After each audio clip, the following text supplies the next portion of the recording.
Bonjour à tous, une émission un peu spéciale, aujourd'hui consacrée aux actions menées par les agriculteurs, en Ariège.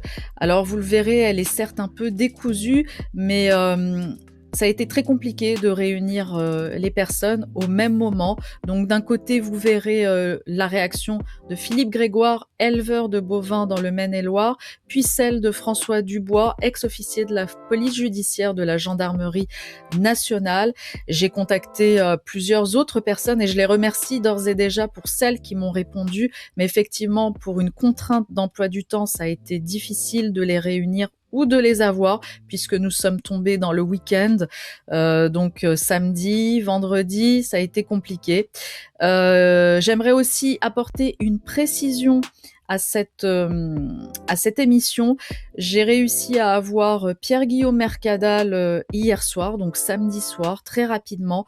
Et je voudrais souligner une chose. Voici ce qu'il m'a dit, je le cite: «Nous ne sommes pas les ennemis des forces de l'ordre». Et puis je lui ai également demandé de me confirmer ou non l'information selon laquelle 7 ou 9 gendarmes auraient déposé les armes, auraient baissé leur bouclier.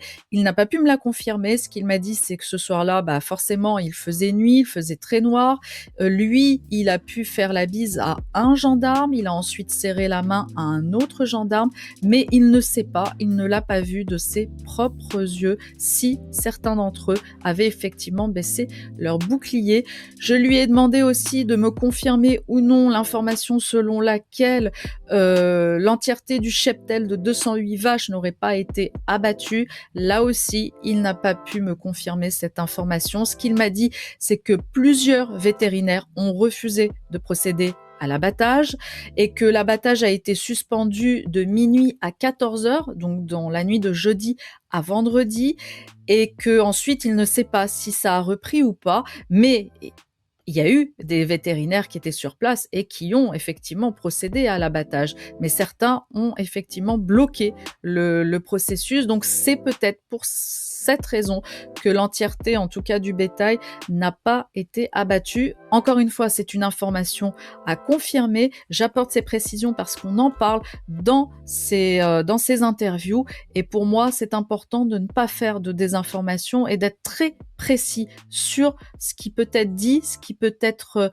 vu, même si c'est compliqué quand on n'est pas sur place. Voilà, je vous souhaite une bonne écoute et j'ajouterai aussi que cette émission, c'est une manière pour moi de soutenir tous nos agriculteurs et tous les paysans de France. Bonne écoute. Aujourd'hui, là, je reçois Philippe Grégoire. Philippe Grégoire, vous êtes éleveur dans le Maine-et-Loire et coprésident du SAMU social agricole. Et je vous reçois pour réagir rapidement sur ce qui se déroule actuellement en Ariège et notamment ce qui s'est déroulé hier toute la journée du jeudi 11 décembre. Alors, tout d'abord, une première réaction sur cette action qui a été menée par des centaines d'agriculteurs, 600, plus de 600, pour tenter d'empêcher l'abattage des 208 vaches qui ont finalement été euthanasiées ce matin, ce vendredi 12 matin. Une première réaction, Philippe. Alors, bonjour, merci de m'inviter. Je voudrais dire que j'apporte tout mon soutien à tous les éleveurs qui se retrouvent avec des troupeaux abattus. J'ai un copain, moi, un ami qui est touché par la tuberculose également dans le SAMU social agricole. Donc, c'est une autre maladie, mais qui va jusqu'à l'abattage total dans certains cas. Donc, c'est pas marrant du tout, du tout. Et avant que je rentre sur le sujet, que je parle de la dermatose, dernier point. Ça n'a rien à voir avec la faillite agricole et le revenu des paysans. C'est-à-dire qu'avant que la dermatose soit là et que le Mercosur soit là, on est toujours à plus de 80% des paysans en dessous du SMIC brut et notre rémunération, elle vient des primes PAC. Si on enlevait la PAC, elle est supérieure à notre revenu dans beaucoup d'exploitations. Donc, le problème central du monde agricole, c'est bien le revenu. Maintenant, je viens à la dermatose. La dermatose, hier, oui, ça a été, ils sont passés en force comme ils l'ont fait quand il y a eu d'autres maladies type la vache folle et d'autres par le passé, Mhm. ou la bruxellose. Hein. Ils ont décidé de faire le choix de l'abattage total. Ils veulent éradiquer les foyers, pensant qu'en éradiquant les foyers comme ça tout de suite, ils vont contenir la maladie et ils vont pouvoir se dispenser de prendre d'autres mesures qui peuvent être la vaccination ou autre chose. En fait, c'est ce qu'ils ont fait en Suisse, il faut le savoir. Hein. Ils ont abattu les premiers foyers qu'ils ont trouvés. En Italie, pareil. Ils ont abattu près de 3000 bêtes. Hein. En Espagne aussi. Hein. Et eux, en Suisse, ils ont vacciné. Nous, pour l'instant, non. Bon, pourquoi on en est là? Est-ce que c'est la bonne solution?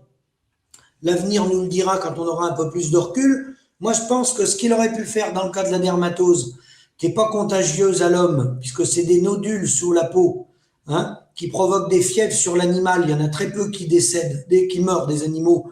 Il y en a 1 à 4%, 1 à 3%.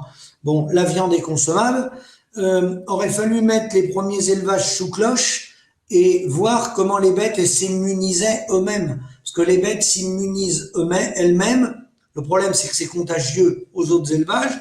Et c'est contagieux à partir du moment qu'il y a du transport d'animaux par les commerçants en bestiaux ou par l'importation ou l'exportation. Parce qu'en Inde, la vache est sacrée, ils les ont jamais vaccinée et puis elle s'immunise toute seule, et dans d'autres pays aussi.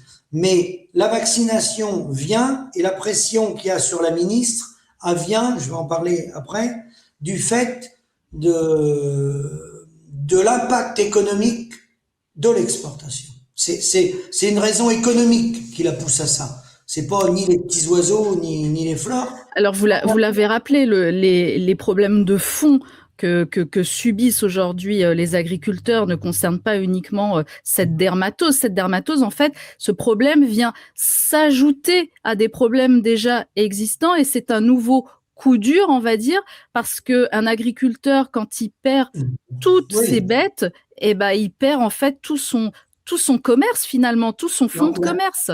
la crise agricole qu'il y a, moi je fais que ça d'aller dans les tribunaux dans les tribunaux judiciaires pour les gens en redressement, j'y étais hier. C'est des viticulteurs, hier j'étais pour un céréalier, c'est des maraîchers, non, la crise agricole, elle vient de l'absence de marge, parce que c'est le secteur marchand qui a pris toute notre marge. Voilà, agroalimentaire, grande distribution et les autres aussi. Hein. Il n'y a pas que ces deux-là. La crise agricole, elle vient de là. La dermatose, c'est une allumette, comme on aurait pu avoir une allumette si le pétrole demain il augmente de 50 $ de baril, les paysans vont descendre dans la rue parce qu'ils sont à bout, parce qu'ils ne peuvent pas vivre dans leur exploitation. Mais c'est pas lié à la dermatose. La crise agricole, elle est même pas liée au Mercosur, parce que les gens sont en faillite, le Mercosur il est pas en place. Ça n'a rien à voir avec le Mercosur. C'est une longue politique libérale qui est là depuis plusieurs décennies, qui assassine les paysans. Donc la dermatose, là, c'est un problème sanitaire. Alors la dermatose, moi je pense qu'il aurait dû chercher à comprendre et isoler des élevages, comme je l'ai dit, et voir l'immunité, elle s'immunise toute seule, et après éventuellement abattre que les animaux malades. Parce que la dermatose, la chronologie de la dermatose, elle est arrivée bien avant 2000 en Afrique. En Afrique, elle a été connue, repérée la première fois en 1929 en Zambie, d'accord? Avant 2000. En 2010, elle est arrivée en Europe du Sud-Est. Hein? En 2014-2015, elle est arrivée à Chypre. Elle est venue par les insectes. Hein. Ça se contamine beaucoup par les thons, les tiques, les insectes. Mais ça peut se contaminer aussi, il y a plusieurs vecteurs, par voie orale, par la bouche, entre animaux. Ensuite, en 2015-2016, elle est arrivée dans les Balkans. En Turquie, ils ont mis un vaccin qui était pas bon. Celui qui actuellement serait plus performant, 1,40 € par animal. En Turquie, en Bulgarie, en Albanie, en Macédoine, en Grèce et en Roumanie, dans les Balkans, ils l'ont eu. Donc, ils ont commencé à vacciner, eux, en 2016. Hein, et donc, en 2016, il avait 7483 foyers. Ils ont vacciné. Et en 2017, il était tombé à fin 2017 à 385 foyers. Sachant que le vaccin actuel, il réagit, enfin, il est efficace à 95%. Donc, il y a 5% des animaux qui passent au travers. Ça, je vais y venir. C'est pour ça que la ministre a fait abattre, à cause de l'exportation. Donc, ensuite, des Balkans, c'est arrivé en 2020 en Afrique du Nord, Libye, Algérie, Tunisie.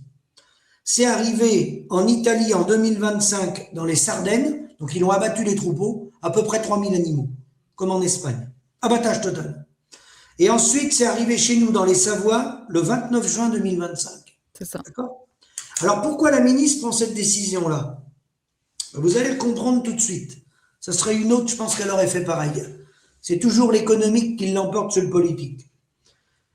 Les animaux se contaminent par le transport entre eux. Quand les animaux sont tués à l'abattoir, on peut vendre de la viande en Italie, en Espagne, en Irlande, vice-versa. La viande, c'est à l'abattoir, c'est congelé, c'est fini. Mais c'est les animaux vivants.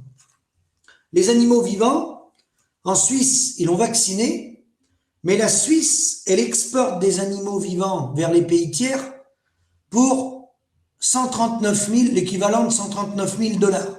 C'est-à-dire rien du tout. Donc ils peuvent tout vacciner, arrêter d'exporter les animaux vivants, ils n'en ont rien à foutre. 139 000 $, c'est peanuts. Faut le convertir en francs suisses, c'est peanuts. L'Italie, il exporte des animaux vivants, chez des voisins partenaires aussi, du commerce, entre 15 et 16 millions d'euros. C'est pareil, c'est zéro. 15 millions d'euros, l'État italien fait le chèque, c'est fini.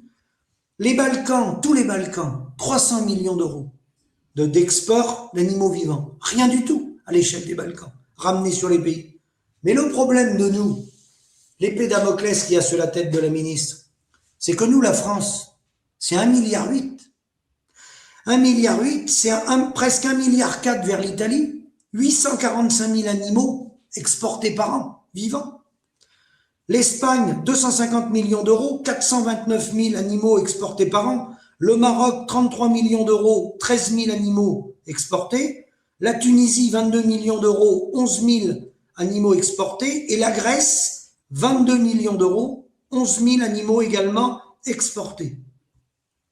Comme les vaccins sont efficaces à 95%, les 5% qui vont passer au travers, qu'on va exporter en Italie, au Maroc, en Espagne, en Tunisie, en Grèce, on va contaminer les autres. Pour qu'on soit à 100%, il faut qu'on ait 2 années de vaccination. Donc l'impact économique, si on arrête d'exporter, 1,8 milliard, c'est une catastrophe. 1,8 milliard, c'est que l'exportation. Donc, qu'est-ce que vous êtes en train de nous expliquer? Vous êtes en train de nous expliquer que finalement, cette décision du gouvernement, du ministère de l'Agriculture, a été prise pour protéger les agriculteurs et protéger avant tout l'économie? C'est l'impact de l'importation, parce que des exportations d'animaux vivants. Parce qu'en plus, quand on a une maladie, qu'elle soit tuberculose ou dermatose, si on dépasse un pourcentage, ça doit être autour de 1% d'animaux malades au niveau national, ça génère une note. Et là, l'Union européenne peut nous interdire d'exporter. Là, c'est pas le cas. On a le droit de vacciner ou pas vacciner, abattre ou pas abattre. Chaque territoire, vous voyez bien, les Italiens, ils l'ont abattu. Bon, voilà, on peut le faire, ça. Mais si on ne prend pas de mesures drastiques et que la contamination se répand partout en France, on n'aura plus le droit d'exporter rien du tout. Donc 1,8 milliard. Alors j'ai une question pour vous, Philippe. J'ai une question pour vous, qu'on comprenne bien en fait, qu'on comprenne bien la teneur de ce problème. J'ai écouté une vidéo du docteur Hélène Banoun sur le site bonsens.org, Oui. qui expliquait ce qu'est la dermatose nodulaire contagieuse, la DNC, et elle expliquait que effectivement ce n'est pas une maladie transmissible à l'homme, que cette maladie se transmet que entre animaux, mais qu'on peut facilement, en fait, quand un animal est malade, donc en l'occurrence une vache, on peut tout simplement lui administrer des antibiotiques. Dès qu'il y a un cas de fièvre, on lui administre un antibiotique. Elle a notamment parlé de l'ivermectine, potentiellement efficace dans ce genre de cas, et qu'il n'était pas nécessaire, en fait, d'abattre tout un cheptel, parce que la contamination entre les bêtes ne se fait pas comme ça, en fait. Dès qu'on a un cas, en fait, il faut l'isoler et le traiter. Et puis après, c'est une maladie, elle expliquait, qui se soigne très, très bien. Oui, alors moi, j'ai pas les connaissances scientifiques et c'est pour ça que je fais intervenir 2 vétérinaires sur ma chaîne, dont un est expert, il fait les expertises dans les exploitations, parce que j'ai pas les connaissances scientifiques, mais ce qu'elle dit est vrai. Pour moi, c'est pas justifié. Faudrait observer la maladie parce qu'en plus, en Inde, comme je fais des conférences internationales, je me suis un petit peu renseigné. En Inde, la vache est sacrée et ils leur touchent pas. Et en fait, l'immunité se fait toute seule. Je parle pour la dermatose. Je parle pas de la bruxellose, Oui, oui, on de la parle uniquement de la tuberculose. Hein. oui, On oui. parle bien de la tuberculose, c'est autre chose, c'est contagieux à l'homme. Bon, mais la dermatose, elle s'immunise elle-même. Donc, l'idée d'abattre le troupeau total, c'est la pression qui est faite toujours, bien sûr, pour faire baisser les prix. Parce que c'est ça l'objectif. Des gens qui importent nos animaux, surtout l'Italie, mais pas que, parce que c'est 1,8 milliard. C'est les 1,8 milliard qui nous mettent le couteau sous la gorge en disant vous montrez patte blanche, hein, si vous n'avez pas des animaux sains, propres, nickel, que ça déborde un peu, bah nous soit on va acheter moins cher, soit on va bloquer le commerce international, soit on va prendre des animaux ailleurs. Et là, il faut se poser une question tout de suite. On exporte 1,3 million d'animaux à travers l'Italie et les pays que je vous ai cités là. Mais comment se fait-il que ces animaux-là, on les garde pas chez nous? C'est des veaux, souvent de vaches allaitantes, il y a un peu aussi de sélection, des taureaux reproducteurs, mais c'est beaucoup ce qu'on appelle des broutards. Donc c'est les veaux qui sont sous les vaches allaitantes, hein, qui sont sevrés vers 9-10 mois et qui partent sur l'Italie et l'Espagne. Pourquoi on les garde pas chez nous? Moi, j'en ai fait. J'en avais une centaine par an que je faisais, de 89 à 95. J'ai arrêté en 95 parce qu'on était en état de cessation des paiements. On était en faillite. Et tous les gens qui faisaient du jaune bovin, des taurillons autour de chez moi, ils ont tous arrêté. Ils ont arrêté pourquoi? Ils ont arrêté. On revient aux fondamentaux là, du problème agricole.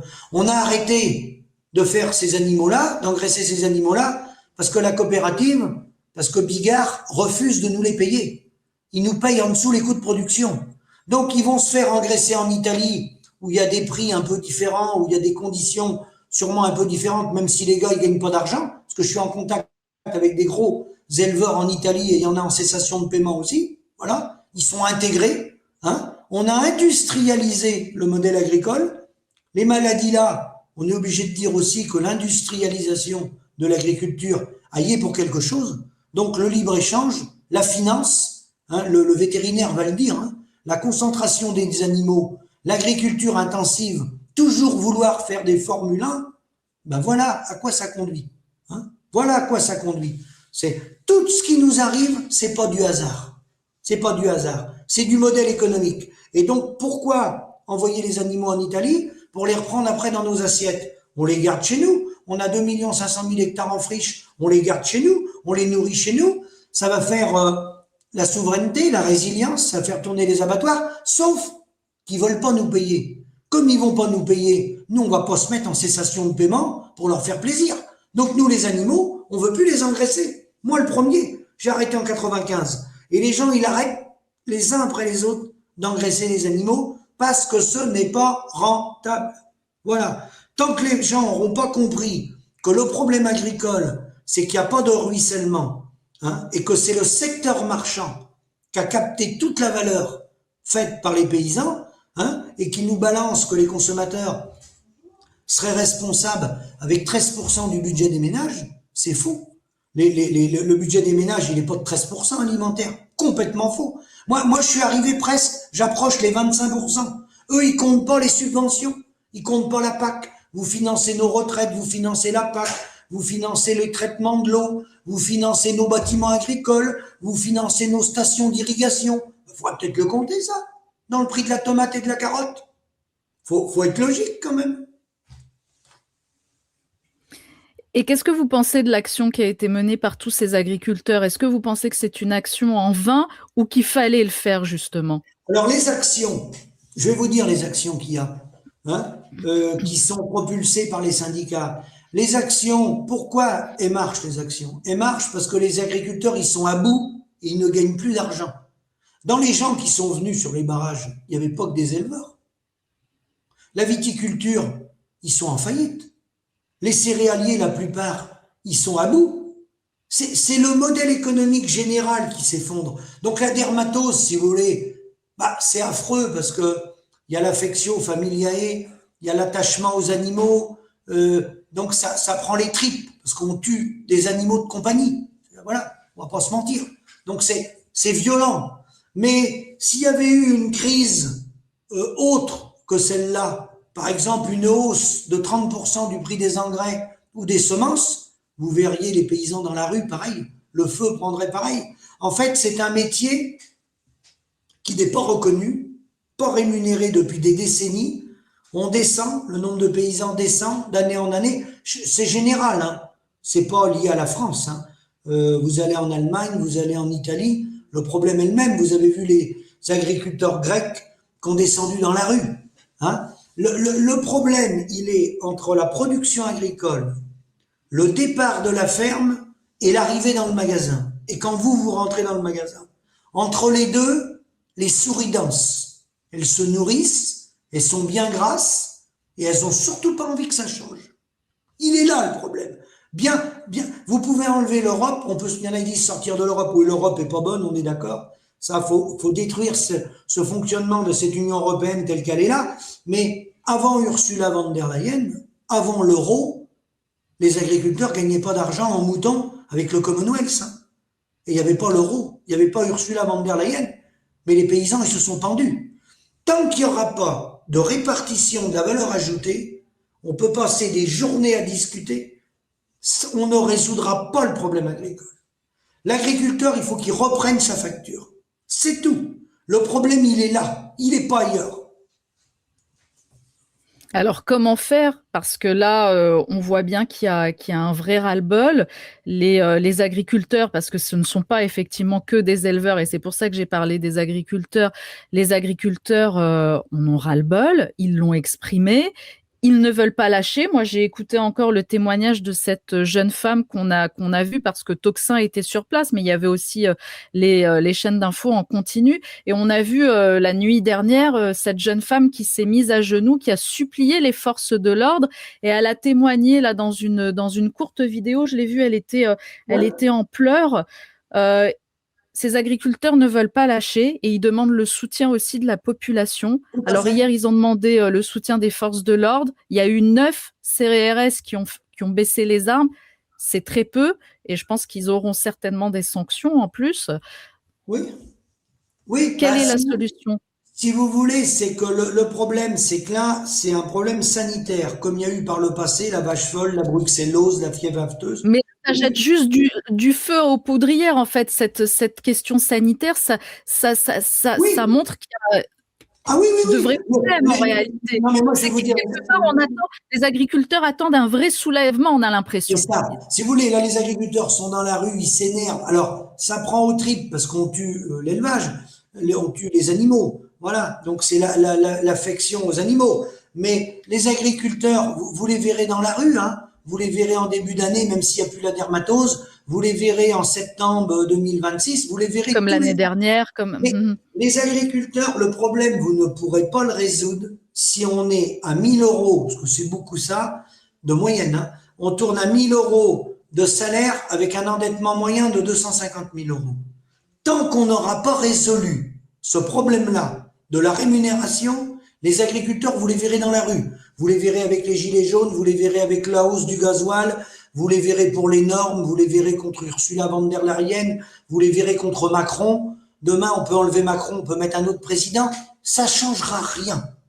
Il faut que l'agriculteur, il ait un salaire.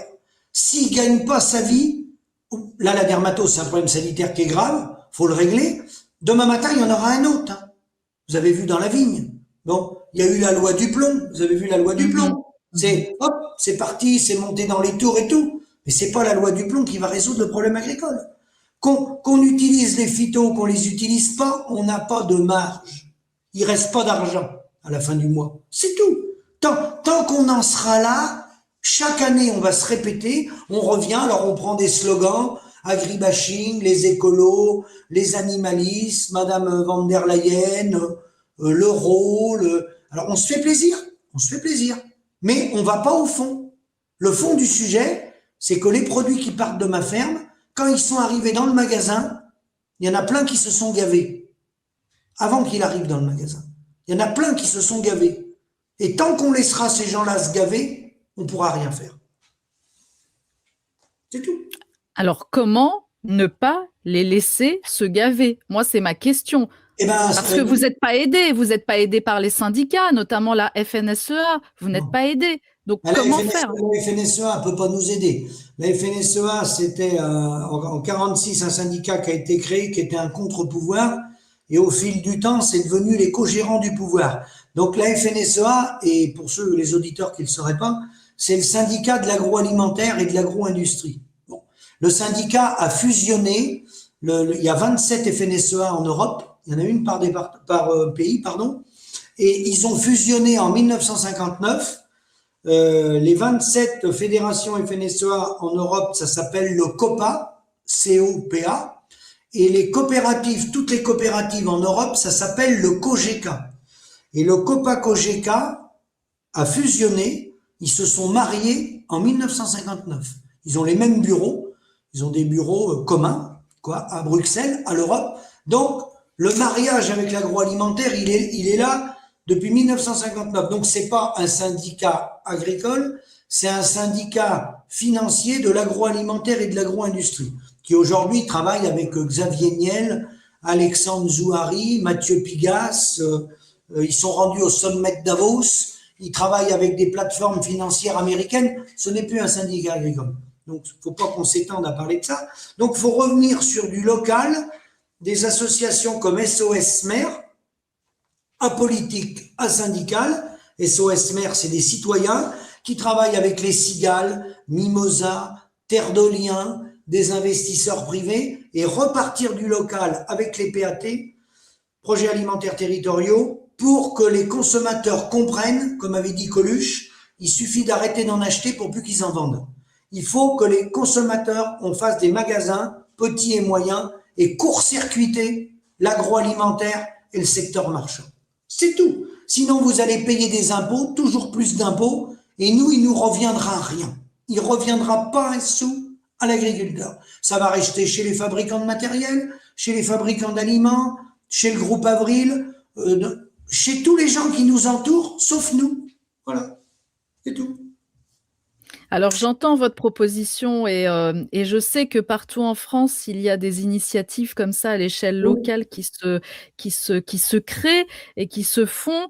Là, je pense à Céline de l'association Les Enfants Phares qui met en lien tout un tas d'acteurs justement sur la France. Mais on voit bien qu'on est dans une situation économique très compliquée en France. La France est endettée de plus de 3 500 milliards d'euros.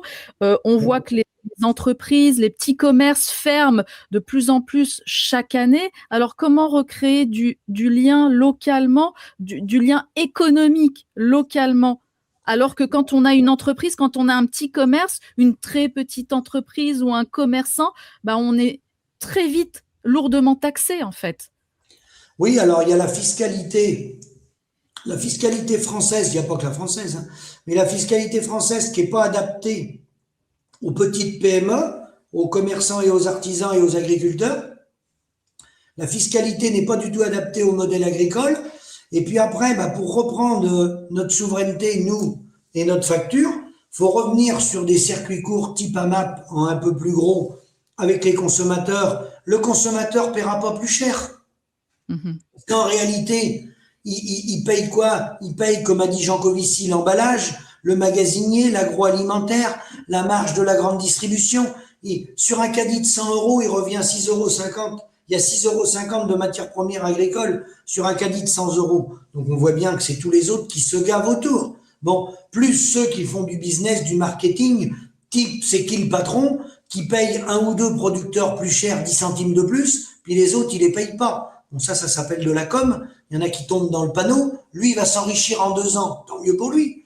Mais bon, s'enrichir sur la malhonnêteté, moi, c'est pas mon truc. Donc, il faut que les gens reviennent à la base.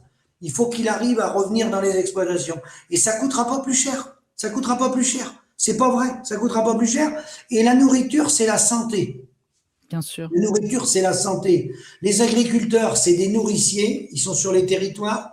Ils sont non délocalisables. La nourriture, c'est la santé. Et les paysans, c'est l'entretien des territoires. On a deux missions. On entretient le territoire, la santé. Il faut savoir que l'impact sur la santé, avec le modèle économique qu'on a aujourd'hui, Ceux industriels agricoles, c'est 1200 euros par Français, par contribuable que ça coûte, la société. C'est quoi? C'est l'obésité, c'est les cancers, c'est les maladies cardiovasculaires, surtout ces trois-là. Bon, quand on dit que le panier des ménages, c'est 13%, mais c'est totalement faux. On arrive à 200 milliards d'euros. Moi, j'arrive à 200 milliards d'euros de subventions. Si je compte l'impact sur l'eau, le financement des retraites, l'impact sur la santé, l'impact sur l'environnement, on est à 200 milliards d'euros. Donc 200 milliards d'euros, si on le ramène sur 68 millions de... Mais là, on est complètement hors sujet. C'est tout le modèle, il faut repenser le modèle de A à Z. Alors bien sûr, il y en a, ils partiront un peu moins au sport d'hiver. Au lieu de gagner 20 000 euros par mois, ils gagneront peut-être un peu moins, parce qu'il y en a qui se gavent sur la paysannerie. Hein. Et il n'y a aucun parti politique qui va y toucher. Là, on ne va pas se mentir, le seul qui a une proposition crédible, c'est Étienne Chouard. Il faut repartir de la base. Qui n'a pas de parti politique. Réécrire la Constitution, repartir de la base. Tous ceux qui sont à l'Assemblée nationale, dehors. Un tirage au sort et on repart de la société civile. Terminer le copinage des partis politiques. Moi, il n'y a aucune exception. Hein. Tout le monde dehors. Alors là, je vais dire, on est suffisamment en colère. Hein. Ils ont laissé les gens dans un état de pauvreté, la population. Hein, eux, ils se gavent à faire des discours sans arrêt en permanence au Sénat et à l'Assemblée nationale, ça suffit. Ça suffit. Hein. Ils retrouvent un boulot, ils retournent à leur journée, ces gens-là. Moi, il ne faut plus m'en parler. Est-ce qu'en attendant une action à l'appel au boycott de toutes ces chaînes d'hypermarchés, supermarchés et tout, ça pourrait être une action viable, une action qui pourrait fonctionner? Alors oui et non, parce que le circuit parallèle, faut le démarrer, il faut le mettre en place, faut mettre des petites et des moyennes surfaces, faut soutenir les petits commerçants pour qu'on trouve une solution parallèle. Parce qu'aujourd'hui, la grande surface a mis la main, mais il n'y a pas que la grande surface, hein. Il y a l'agroalimentaire, hein. Faut jamais oublier l'agroalimentaire. Hein. Nous, on fait pas notre facture. Hein. C'est l'industrie agroalimentaire qui fait sa facture. Très bien. Un dernier mot, Philippe, pour conclure. Le mot de la fin, c'est sur la dermatose. Il faut qu'ils mettent des foyers sous cloche, qui regardent comment évolue la maladie, plutôt que de partir sur de l'abattage comme ça systématique. Essayez déjà de comprendre ce qui se passe, comment évolue la maladie, et puis après, ne pas avoir les yeux rivés que sur les 1,8 milliard d'exportation, hein, parce que déjà les animaux, on pourrait, si nous rémunéraient, on pourrait les garder chez nous, déjà, hein, et puis arrêter de raisonner qu'en business, quitte à abattre des troupeaux entiers au nom du commerce international, hein, parce qu'en fait, on va pas se mentir, hein, c'est ça, hein, l'épée Damoclès, c'est pour ça que la FNSEA, elle laisse faire. C'est le business, c'est tout. On est dans une société qui s'est financiarisée et l'argent est plus important que la vie des hommes. On l'a vu, hein. Je vais pas parler d'autres sujets, mais les gens comprennent de quoi je veux parler. Merci beaucoup, Philippe, d'avoir été avec nous. Merci beaucoup. À très bientôt. Merci. Vous venez d'entendre l'intervention de Philippe Grégoire, éleveur de bovins. C'est au tour maintenant de François Dubois, vice-président du site Profession Gendarme, ex-officier de police judiciaire de la Gendarmerie nationale et auteur. Bonsoir François et merci d'être avec nous. Bonsoir Kate, merci de me recevoir. Alors, j'aimerais vous faire réagir forcément à ce qui s'est passé jeudi 11 décembre, entre les forces de l'ordre et les agriculteurs qui manifestaient donc leur mécontentement et qui tentaient de bloquer tout simplement l'abattage des 208 vaches en Ariège. Alors déjà, quelle est votre première réaction à toutes ces images qu'on a vues passer à la fois sur les médias de chaînes d'infos en continu et aussi sur Tocsin, puisque leur équipe était sur place? Mais en termes de confrontation, j'ai pas eu de surprise. C'est-à-dire que quand les agriculteurs manifestent, en général, ils le font dans dans un environnement qui est particulier, qui est peu propice d'ailleurs au maintien de l'ordre, hein, qui est l'environnement rural. Hein, donc, c'est au milieu des champs, dans la boue, donc ça rend les manœuvres beaucoup plus complexes. Et en plus avec du matériel très spécifique parce qu'ils ont des tracteurs, ils ont des véhicules. Donc c'est un type de maintien de l'ordre assez particulier et souvent ça peut ça peut tourner en confrontation assez dure. Donc en ce qui concerne les images que j'ai vues, j'ai pas été étonné. Moi je suis plus en fait comment dire mécontent forcément de l'emploi des forces de l'ordre parce que les agriculteurs dans cette affaire ont raison à 110%. Et je conçois pas on envoie les forces de l'ordre dans ce contexte-là. Ça me paraît un rapport d'opposition politique qui est très dur et sans compromis quelque part. Donc là, oui, je pense que comme la majorité des Français, je suis choqué dans la violence du rapport et la confrontation directe qui a lieu. Et ça, c'est sur le plan politique. Hein, je parle pas des forces de l'ordre en elles-mêmes, je parle de la façon dont le politique décide de les employer. Et ce qui est drôle d'ailleurs, c'est que, enfin drôle, le terme est un peu, disons qu'on rit jaune, mais je m'aperçois que d'un point de vue historique, en France, la plupart des conflits sociaux se règlent de façon de plus en plus dure au fur et à mesure que le temps avance, mais on peut faire un parallèle avec la fuite de la démocratie. C'est-à-dire que plus le pays était autrefois souverain, plus le politique était frileux à taper, à sortir le bâton pour réprimer directement. Il y avait plus de négociations, il y avait plus de comment dire de compromis qui pouvaient être trouvés et on avait surtout on respectait plus la parole d'en face. Et aujourd'hui, on s'aperçoit que non seulement il y a un durcissement qui se constate dans les faits, mais qu'on peut faire le parallèle de ce durcissement avec des lois qui sont adoptées non plus par la France, mais par l'Europe. Donc il y a un pôle décisionnaire sur lequel on n'a plus la main. L'Europe qui est somme toute une technocratie. Et cette affaire en est vraiment révélatrice quelque part. C'est-à-dire que là, la décision d'abattre ces vaches, elle est liée à des décisions européennes et à un impact économique européen potentiel si on ne le fait pas. C'est directement lié. Donc, c'est d'autant plus frustrant aujourd'hui de se retrouver dans des conflits sociaux où on nous l'a fait fermer directement, sans discussion, dans un rapport de force radical, avec des décisions qui ne sont même pas prises finalement de façon souveraine. C'est encore plus frustrant. Et ça fait monter l'eau dans la marmite quelque part. Donc ça c'est la première des choses. Après, sur le plan de la gendarmerie pure, moi, je remarque que quelque part, on a quelque chose de très symbolique dans cette confrontation.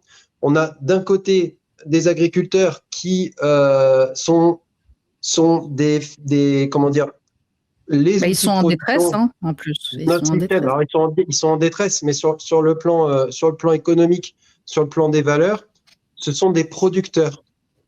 Ils sont à la tête d'entreprises quelque part. Leur ferme, c'est leur bébé. Ce sont des gens qui s'investissent, qui vivent pour leur travail et qui vivent par leur travail. Et au-delà de ça, même du point de vue, on va dire, culturel, presque anthropologique, ils sont leur travail. C'est-à-dire que souvent, c'est un héritage en plus historique, culturel. Je veux dire, ils ont l'agriculture dans le sang. Donc, ce sont des gens de valeurs, qui défendent des valeurs. Et quand je dis que c'est symbolique, c'est qu'en face d'eux, on leur oppose des gens qui sont donc des militaires, qui ont une solde, salariés, entre guillemets, qui sont dans un système qui, dépendant d'une structure ultra hiérarchisée. Et qui, finalement, dans ce système, quand ils sont pris dedans, ces gens-là, quand ils reçoivent un ordre de mission, ils sont incapables de comprendre ce que c'est d'être attaché de façon viscérale à sa terre, à ce qu'on a créé et à ce qu'on produit. Et c'est ce que j'avais écrit d'ailleurs sur Twitter. Si demain, on prend 95%, allez, 99% des gendarmes, pour une raison X ou Y, on lui dit, écoute mon garçon, tu nous rends ta carte professionnelle, tu nous rends ton arme, t'es plus gendarme. Eh ben, le gars, qu'est-ce qu'il va faire dans ce système ultra structuré, hiérarchisé et tout? Ben, il va se la fermer, puis il va partir, et puis il va se trouver un autre métier salarié. Voilà. Mais c'est pas comme le paysan à qui on enlève tout. Non seulement on enlève tout ce qu'il a créé, mais on enlève aussi son histoire. La terre, c'est ça, la terre. La terre, c'est l'héritage aussi. Il y a ça. Et donc là, on est vraiment dans cette confrontation ultra symbolique, ce rapport de force entre deux systèmes quelque part. Et il y a le système technocratique qui est représenté par la gendarmerie dans ce contexte-là, et ce système finalement attaché à la terre qu'on veut détruire. Ce qu'il faut que comprennent, je pense, nos agriculteurs, et je ne sais pas s'ils l'ont compris jusqu'à présent, parce qu'il y a eu déjà, là, on voit que ça monte petit à petit. Hein. C'est comme les secousses sismiques. Avant la grosse, il y a toujours les petites qui arrivent. Et puis après aussi. Mais je ne sais pas s'ils l'ont compris. Lors des précédentes, à chaque fois, les agriculteurs défendent leurs intérêts. Mais moi, quand je les vois, je me dis, en fait, ces gens-là, j'ai l'impression qu'ils ne comprennent pas, qu'on cherche simplement à les supprimer. Alors, c'est brut, hein, ce que je dis. C'est brut de décoffrage quand c'est expliqué hors contexte. Mais il y a une réalité politique, géopolitique qui les dépasse largement. Alors cette réalité, elle s'appelle l'Europe, elle s'appelle aussi le World Economic Forum. Donc c'est tout un projet, on va dire, d'ordre géopolitique, hein, carrément, parce que là, quand on est sur la vision globale européenne, on est carrément sur un changement de paradigme. Et c'est celui qu'entendent suivre nos dirigeants européens, c'est-à-dire celui du World Economic Forum. On vise très clairement à un démantèlement progressif de notre système de production alimentaire et de notre système agricole pour réinventer quelque part notre façon de consommer. Et ça, c'est pas du tout complotiste que de le dire. Il suffit d'étudier un petit peu les grands projets qui ont été lancés lors du World Economic Forum et parmi eux, donc il y a 5 piliers, hein, et moi j'en retiens 2. Donc c'est ce qu'on appelle le capitalisme des parties prenantes et celui de l'environnement. Je retiendrai ces deux-là en ce qui concerne les agriculteurs. Le but, c'est d'arriver quelque part à une métamorphose du système de production alimentaire pour sortir petit à petit de la production de la terre et industrialiser la production alimentaire. Donc, en fait, remplacer le corps des agriculteurs, les ex-laboratores, quelque part, par de l'industrie et de l'industrie agrochimique, qui est un complexe finalement qui est beaucoup, beaucoup plus lucratif et qui va générer en fait tout un maillage autour qui sera beaucoup plus, non seulement qui va rapporter beaucoup plus d'argent, mais beaucoup plus aussi sur le plan politique. Et c'est là que ça rentre en lien avec ce qu'on appelle le pilier du capitalisme des parties prenantes. C'est-à-dire que World Economic Forum entend faire de la politique par l'industrie et par la gestion industrielle et par l'image que renvoie l'industrie aux consommateurs. Mais je pense que les agriculteurs en sont complètement conscients puisque on l'a vu sur les images à plusieurs reprises, plusieurs d'entre eux ont essayé d'interpeller les forces de l'ordre qu'ils avaient face à eux en leur disant voilà, on est de votre côté, on est pareil. En fait, c'est grâce à vous si vous avez quelque chose dans vos assiettes. Ils ont essayé en fait de sensibiliser les forces de l'ordre à leur métier, à leur amour pour la terre, à leur amour pour les bêtes quand il s'agit des éleveurs. Donc, ils en sont complètement conscients.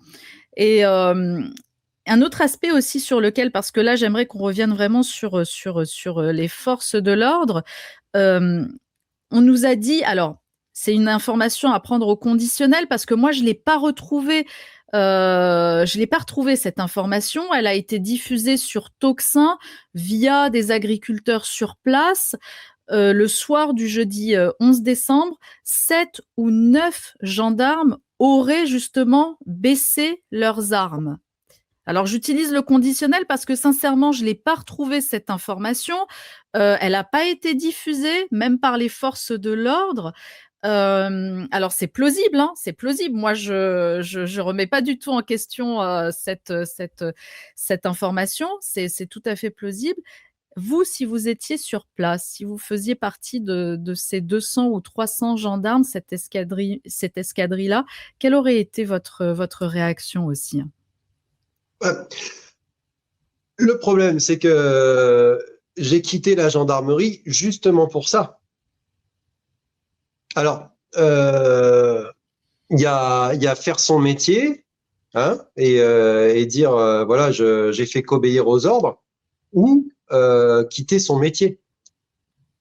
Après, ceux qui refusent d'obéir aux ordres et ceux qui déposent les boucliers dans un moment comme ça, ils vont être virés de toute façon. Bien sûr. Bien Donc, sûr. donc c'est très simple. C'est très simple. Alors si des gens le font comme ça, si des gendarmes le font, c'est extrêmement courageux de leur part, mais ça veut dire qu'ils ont fait leur choix. C'est-à-dire que l'institution va se débarrasser d'eux. C'est aussi simple que ça. La logique est binaire. Il n'y a pas d'entre-deux là-dedans. Et donc faire ce choix, ça nécessite beaucoup de courage. Dans une institution, n'importe laquelle, dans une structure étatique, n'importe laquelle, vous trouverez toujours très peu de gens qui ont le courage. Il y aura beaucoup de gens qui auront le courage de penser, voire de l'exprimer un petit peu, et là, on est déjà au stade supérieur, mais de passer à l'acte, là, on réduit le pourcentage à peau de chagrin. C'est une réalité statistique qu'on peut constater dans tous les corps de métier. Pourquoi? Parce que tout le monde a une situation et puis c'est compliqué pour défendre en fait juste ce qu'on pense, simplement ce qu'on pense des fois, de quitter. Moi j'ai eu le courage de le faire à titre personnel. C'est sûr que maintenant sur le plan matériel, ma vie est beaucoup moins facile qu'auparavant. Par contre, sur le plan, on va dire, intellectuel et moral, j'ai l'impression d'avoir enlevé une paire de chaussures trop serrées. Hein, on se sent beaucoup mieux. Mais c'est un choix de vie. Alors, après, ceux qui auraient déposé les boucliers, j'avoue que dès que j'ai entendu cette info, j'ai cherché à la vérifier immédiatement parce que c'est quelque chose qui là encore, aurait forcément un impact très important. J'ai rien retrouvé là-dessus. Moi non plus. Mais pourquoi pas? Parce que là, vraiment, j'en profite pour lancer un appel. Moi, là, je lance un appel et je diffuserai vraiment, on essaiera de diffuser au maximum cet appel pour que, si cette information est avérée, que ces gendarmes, en fait, prennent contact avec nous. Parce que là, ils vont avoir besoin de soutien. Donc, si c'est réel, parce que les forces de l'ordre n'ont pas communiqué, le ministère de l'Intérieur n'a pas communiqué à ce sujet, et ben moi, je les appelle vraiment à se manifester et à ce qu'on puisse les soutenir et pourquoi pas les entendre. Mais je pense qu'ils auront besoin, si vraiment c'est le cas, voilà, ne pas les laisser seuls. J'ai encore des contacts au sein de la gendarmerie. J'ai des collègues qui sont profondément contre ce qui se passe. Il faut pas non plus oublier que la gendarmerie a un lien avec le milieu rural quand même.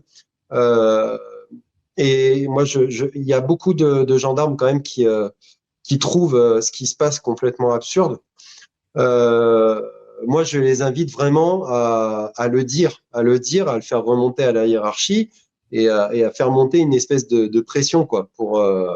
Et il faut aussi souligner que je vois dans l'abattage des vaches là qui a eu lieu, il y a quand même beaucoup de vétérinaires qui ont refusé de le faire et qui se sont vus sortis de l'ordre. Hein, alors, c'est ce que j'ai vu. Alors là aussi, c'est encore une information à prendre au à prendre avec des pincettes. C'est ça, voilà, parce que je l'ai vu aujourd'hui, on est samedi 13 décembre, et il y aurait eu en fait 70 vétérinaires qui auraient refusé d'abattre donc ces bêtes et qui se sont vus radiés du Conseil de l'ordre des vétérinaires, comme aussi aujourd'hui une des agricultrices, c'est elle qu'on a vu sur les images se mettre à genoux et supplier les forces de l'ordre ce jeudi soir. eh bien, elle affirme, elle, de son côté, que l'entièreté en fait du cheptel de 208 vaches n'a pas été abattue, qu'une centaine, en fait, 100 vaches sont toujours vivantes. Alors, C'est ce que j'ai entendu aussi sur. Voilà. voilà, Après, il faut vérifier, recouper les sources parce que c'est une info que j'ai entendue tout pour, récemment. voilà, pour Euh, l'instant, c'est très difficile d'avoir de vraies informations. C'est très compliqué. En fait, on est vraiment dans une guerre de l'information, clairement. bah, Voilà. Moi, sachant qu'en j'essaye plus, d'avoir Pierre-Guillaume ouais, Mercadal pour qu'il confirme ces choses-là. Bah, il ne répond pas. Et là, on a vraiment besoin que les vraies informations soient confirmées. En tout cas, il ne faut pas que ça parte oui, mais en sachant que désinformation. les agences de presse, de toute façon, ne communiqueront pas Ça, c'est sûr. sur des choses comme ça. Donc, ça rend la chose d'autant plus compliquée. Après, ce que je veux dire, c'est que quand j'ai vu cette affaire, bon, je trouve ça vraiment ignoble de tuer des animaux comme ça. Euh, Là encore, hein, c'est pareil. C'est toujours cette balance bénéfice-risque. Mais là, on est sur une maladie qui est très, très, très peu létale. Donc sans conséquence, 5%, pas hein, de vie, je transmissible à crois. l'homme, Mhm. et Mhm. qu'on peut endiguer avec d'autres protocoles.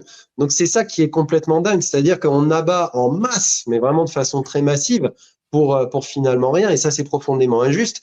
Et c'est vrai que quand j'ai vu ces confrontations entre les agriculteurs et les gendarmes, je pensais d'un côté qu'effectivement la gendarmerie, c'est voilà quoi. Alors, certes, ils ont les ordres, certes, ils doivent faire leur travail, mais là, c'est vraiment le cas de conscience, quoi. Le cas de conscience pour le gendarme. Mais je me suis dit, le cas de conscience, il est là aussi pour le vétérinaire, quoi.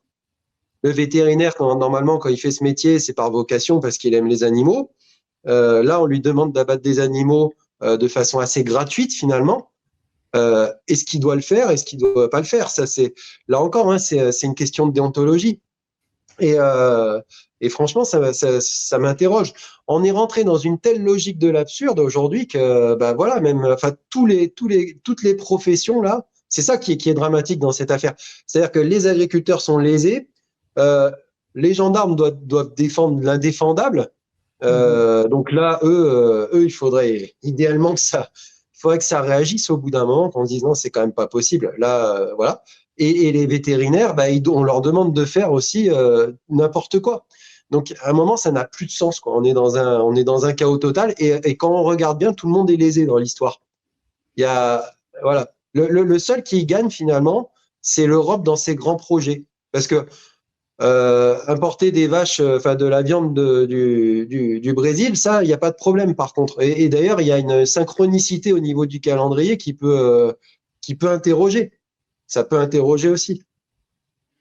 Alors, j'aimerais vous faire réagir aux propos de Laurent Nunez, qui est l'actuel ministre de l'Intérieur, qui aujourd'hui, donc samedi 13 décembre, a déclaré et il a demandé aux préfets et responsables de la police et de la gendarmerie de faire preuve de souplesse, je le cite, et de tact face aux actions des éleveurs en colère.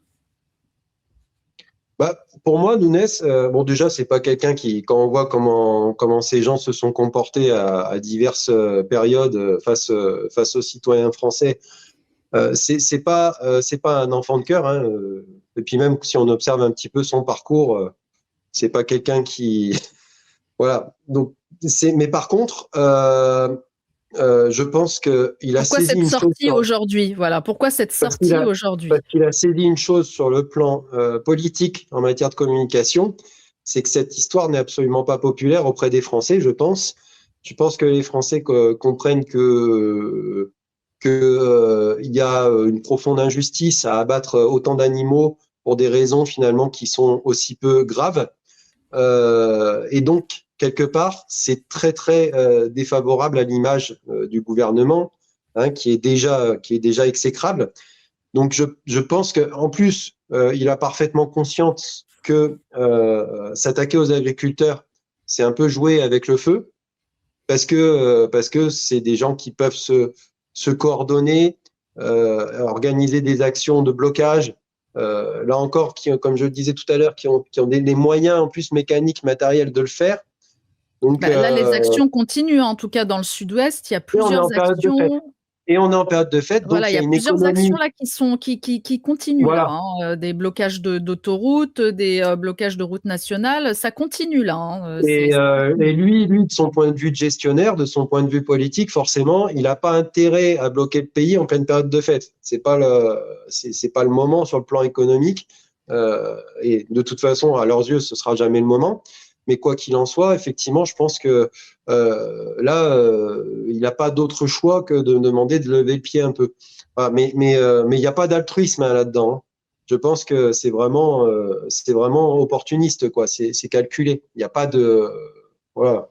C'est pas parce que c'est les agriculteurs, faut les comprendre, voilà. Non, c'est pas ça. Oui, c'est une tactique de communication, c'est juste un coup de com quoi, hein, quelque part. Bah, un coup de com et en même temps, je pense très clairement qu'ils cherchent à lever le pied pour. C'est c'est concret. Enfin, je veux dire, c'est pas hypothétique. C'est dans leur intérêt, je pense, stratégique de ne pas aller à la confrontation dure. Alors sauf que là, bah, je le rappelle, les agriculteurs sont toujours en colère et font des actions en ce moment même, dans le sud-ouest en tout cas. Qu'est-ce qu'on peut attendre? Parce que là, ils ont l'air vraiment remontés. Est-ce que vous pensez que ça va être peut-être, un bis repetita des gilets jaunes peut-être? Bah, le pays, de toute façon, là, c'est vraiment une marmite en ébullition et puis c'est sur le point de déborder, hein. Donc, personne n'a la boule de cristal pour dire à partir de quand ou quel événement va être l'élément déclencheur, mais ça fait longtemps que beaucoup de gens, y compris moi, alertent sur le fait que tous les jalons sont posés, tous les voyants sont rouges et qu'effectivement, on est dans un climat aujourd'hui où, bah, pour un rien, ça peut basculer. À l'époque des Gilets jaunes, c'est parce que le carburant avait dépassé les 1,50. Hein. Bon, demain, ça va être autre chose. Mais quoi qu'il en soit, moi, je soutiens vraiment les agriculteurs à 110% dans leur mouvement parce que bah, je suis très attaché à leur métier, à leur profession et à tout ce qu'elle nous offre parce que aussi j'ai une vision d'une France souveraine qui était capable d'être autonome sur le plan agricole. Or, aujourd'hui, on bat des records d'importation. Il faut le savoir aussi dans beaucoup de secteurs, dans beaucoup de domaines agricoles. C'est juste insensé quand on compare avec les chiffres d'il y a 20 ou 30 ans. On voit que c'est clairement une filière qui se fait démanteler, hein, complètement. C'est juste dramatique d'un point de vue souverainiste comme moi. Voilà. Parce que on a le potentiel, on a moyen en fait de manger des choses qui viennent de chez nous, on sait d'où ça vient, des produits du terroir. Là, petit à petit, on va vouloir nous vendre de la viande de synthèse, on va vouloir, voilà, il y a toute une industrie derrière même sur les organismes génétiquement modifiés, tout qui est là, qui attend. Il y aura des rachats de terres, c'est sûr, pour faire d'autres choses. Ça, c'est une évidence. Donc, il y a une économie qui est en transition. Et moi, bien entendu, je défends la position là, des agriculteurs à 110%. Donc, j'invite les gens bah, à les soutenir à leur façon, comme ils peuvent, à les rejoindre s'il y a des mouvements, s'ils peuvent aussi. Je pense que c'est à faire. Je pense que quelque part, la colère des agriculteurs, elle peut cristalliser l'ensemble des colères aussi, hein. Elle peut, il peut y avoir un effet d'agglomération, hein. On n'est pas à l'abri, hein. Les Français en ont marre. Ils en ont marre de se chauffer, enfin de pas se chauffer en fait, de vivre à 13 degrés dans leur maison. Pour certains, parce qu'il faut le dire, hein, c'est ça. Hein. C'est pas 19, hein, c'est 13 degrés, pas de chauffage, parce que aujourd'hui l'énergie, on peut plus la payer, quoi. On a juste de quoi payer, de quoi s'éclairer et faire chauffer ses plaques. Et basta. On en est là, quoi, en France, pour une majorité de personnes, une majorité silencieuse, là, mais parce qu'en plus, il y a plein de gens qui n'osent pas le dire. Le dire. Mais c'est ça. Les Français en ont ras-le-bol. C'est pareil, le plein de la voiture, là, c'est plus 1,50 € comme à l'époque des Gilets jaunes, c'est plus Mmh. maintenant. Mmh. Et tout a augmenté. Le caddie de course, tout. Et à côté de ça, les salaires stagnent. Enfin, voilà, je vais pas refaire l'histoire, les gens la connaissent, mais ça devient Oui, mais c'est une invivable ce pays. Moi qui écoute beaucoup les gens et qui parle beaucoup avec les gens, parce que c'est comme ça qu'on apprend et j'adore échanger avec des inconnus, eh bien, quand vous allez faire vos courses, moi j'entends beaucoup de gens qui disent: «Ah non, non, non, mais pour les fêtes, attends, on fait quelque chose de» là, j'avais jamais entendu ça, hein, mais cette année, je le dis: «Non, Oui, non, pour les fêtes, là, on fait un truc, mais lambda, hein. On fait pas quelque chose de c'est pas possible, hein» et j'ai bien sûr. entendu ça auprès de beaucoup de consommateurs et donc là, il y a Mais quelque chose qui se passe qui est t'as beaucoup tragique. de, ah oui, il y a beaucoup de secteurs qui se cassent la figure dans tous les domaines d'ailleurs, et on va s'en rendre compte en 2026 parce que déjà le temps d'avoir les chiffres et les statistiques, t'as la répercussion après. Mais c'est une catastrophe. Mmh. Et ouais, ouais, là-dessus, enfin, il y a vraiment quelque chose qui déraille complet en France. Ça devient vraiment difficile. Et si tu ajoutes à ça le sentiment de frustration générale, c'est-à-dire que tout ça, on le subit, et on le subit parce on a aujourd'hui plus l'impression que c'est la France qui pilote. Ça sort, tout ça, toutes ces lois, toutes ces augmentations, elles sont liées à un contexte géopolitique difficile. Elles sont liées à une Europe qui est technocratique, qui devient de plus en plus poreuse avec les grands industriels. La disparition des agriculteurs, par exemple, elle est assez symptomatique du reste, hein. Elle va avec la disparition des petites moyennes entreprises. Là encore, je suis sorti cet après-midi dans une petite ville de Corrèze. Je l'ai vu péricliter en moins de 5 ans, cette ville. Maintenant, comme beaucoup de centres-villes, eh ben, on marche au milieu des boutiques fermées. Bah, Voilà. c'est pareil en C'est ça, région parisienne. et C'est pareil. Mmh. c'est une catastrophe. C'est une C'est une catastrophe. hécatombe. C'est une hécatombe. Donc, je pense qu'un jour, enfin, il va y arriver un moment où les gens en auront marre. Ils en auront marre aussi parce que plus on avance en fait dans le marasme économique, et plus on nous muselle de façon totalitaire. Plus on nous tient avec le bâton. Donc ça c'est de pire en pire aussi. Ce que je disais tout à l'heure, il y a une espèce de corrélation entre les difficultés qui augmentent et l'autoritarisme et la coercition qui sont de plus en plus prégnantes, on va dire. Et c'est des détails, mais je vois par exemple les radars qui vont être augmentés par l'IA. Maintenant, ben, on va se faire verbaliser pour les distances de sécurité, les choses comme ça. Tout ça, c'est des gouttes d'eau qui viennent s'accumuler. Les gens en ont marre. Ils en ont marre de raquer tout le temps. Voilà, c'est plus possible. Et surtout, ils ont compris l'entourloupe. C'est-à-dire qu'on leur a toujours vendu c'est pour votre sécurité, c'est bienveillant, c'est dans votre intérêt. Mais c'est bon, on n'y croit plus. Stop. Les gens ont bien compris qu'en réalité, c'est une vaste entreprise de spoliation et qu'il y a un transfert de pognon qui va de leur poche vers vers des intérêts supérieurs, hein. C'est comme ça que ça fonctionne. Et ça maintenant, voilà. Donc oui, il va y avoir un débordement, c'est sûr, mais la question, c'est quand? Parce que, Et ce qu'il voilà, faut pas oublier, moi, ce que j'aimerais rappeler aussi, ce qu'il faut pas oublier, là, ce n'est qu'un exemple de traitement de l'information, en tout cas sur ce qui s'est passé, sur ce qui se passe actuellement avec les agriculteurs. Mais on a bien vu, moi, j'ai épluché toutes les vidéos de l'AFP, de toutes ces chaînes d'infos en continu. J'ai tout regardé en réalité pour voir comment l'information était traitée. Même les témoignages, on allait interroger des agriculteurs, mais finalement des agriculteurs qui sont pour l'abattage des bêtes. Ça, il faut le savoir, hein. Alors que nous, on a complètement un autre son de cloche, même sur la vaccination. Bon, j'ai eu Philippe Grégoire qui, lui, est favorable à la vaccination. Il a expliqué pourquoi et tout. Mais on a, nous, aussi d'autres personnes, d'autres spécialistes qui, eux, ne sont pas forcément favorables à la vaccination, qui nous expliquent qu'il y a un traitement possible, traitement par antibiotiques. Effectivement, la létalité est très faible. Et on a Annie Genevard qui s'est exprimée, parce qu'elle s'est exprimée hier, elle s'est exprimée aujourd'hui. Elle parle de terrible, alors j'ai noté, hein, terrible épidémie, donc on revient au même terme, hein, terrible épidémie, terrible maladie. Et Philippe de Villiers qui s'est exprimé, je crois, sur CNews, l'a comparé au docteur Véran pendant le Covid. Il a dit, Madame Genevard me rappelle le docteur Véran pendant le Covid. Parce que c'est vrai, en fait. Le discours, le vocabulaire utilisé est le même que pendant le Covid. Sauf que là, on s'attaque aux bêtes. C'est ce que j'allais dire. J'allais poser la question. J'allais dire, est-ce que ça vous rappelle pas une certaine période de l'histoire très récente? Voilà. Mais Mais complètement, complètement. c'est exactement ce qui se passe. J'ai beaucoup travaillé sur l'ingénierie sociale du Covid. Et là, on retrouve effectivement les mêmes méthodes. De toute façon, les médias mainstream sont tenus par des gens qui partagent leurs intérêts avec les intérêts des industriels. Et bien entendu, ils serviront de fabrique du consentement, eux et leur chaîne télé. Hein.